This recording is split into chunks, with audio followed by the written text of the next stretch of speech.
बरेली शहर में अंधे विकास के नाम पर पेड़ों का धड़ल्ले से कटान किया जा रहा है, जिसको लेकर मुख्यमंत्री के दौरे से एक दिन पहले आज सिविल सोसाइटी बरेली के तत्वाधान में समाज सेवियों ने चौकी चौराहा स्थित गांधी पार्क में धरना प्रदर्शन किया।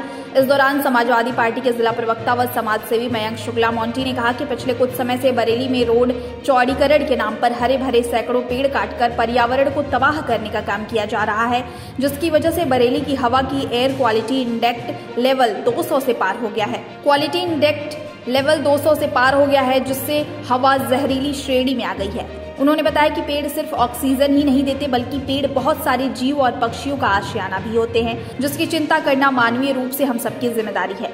समाज सेवियों ने कहा कि विकास की अंधी दौड़ में घने छायादार और बड़े वृक्षों को काटना अंतिम विकल्प होना चाहिए, लेकिन बड़े पैमाने पर ऐसे भी पेड़ काटे जा रहे हैं जिनको काटना गैर जरूरी था। कुछ ऐसे पेड़ भी काटे गए जो सर्विस रोड से भी बाहर थे। वहीं समाज सेवी राज नारायण ने कहा कि विकास जरूरी है, लेकिन प्रकृति और पर्यावरण के साथ खिलवाड़ करके विकास पूरी तरह से अनुचित है। इन्हीं कई मांगों को लेकर सिविल सोसाइटी बरेली के पदाधिकारियों ने जिलाधिकारी को एक ज्ञापन सौंपा है, जिसमें उन्होंने पेड़ काटे जाने और गैर जरूरी रूप से काटे गए पेड़ों के जिम्मेदारों के खिलाफ जांच कर उचित कार्रवाई की मांग की है।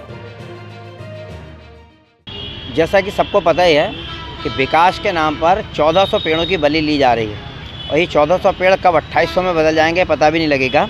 और ऐसे वृक्ष जो पिछले 50-60 सालों से हमें ऑक्सीजन दे रहे हैं, पूरे मतलब बहुत बड़े बड़े वृक्ष हैं जिनमें कई पक्षियों का आशियाना है, उन वृक्षों को काटा जा रहा है। हमें नहीं लगता है कि उनमें सबको काटने की बहुत ज़रूरत थी। विकास ज़रूरी है, पर पेड़ों का होना भी उससे ज़्यादा ज़रूरी है। बिना पेड़ों के विकास विनाश नहीं बल्कि विनाश कहलाएगा।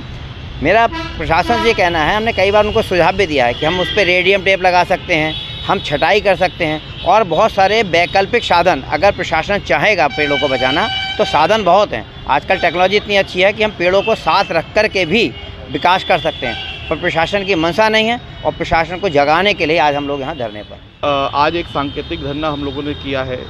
कल मुख्यमंत्री जी आ रहे हैं और उनके आने की तैयारियों को लेके डेलापीर से एयरपोर्ट तक तमाम पेड़ों को काट दिया गया। 70 साल पुराने पाकड़ जो बहुत घने थे, जिसपे तमाम जीव जंतु और चिड़िया रहती थी, उनको काटने का काम किया गया है।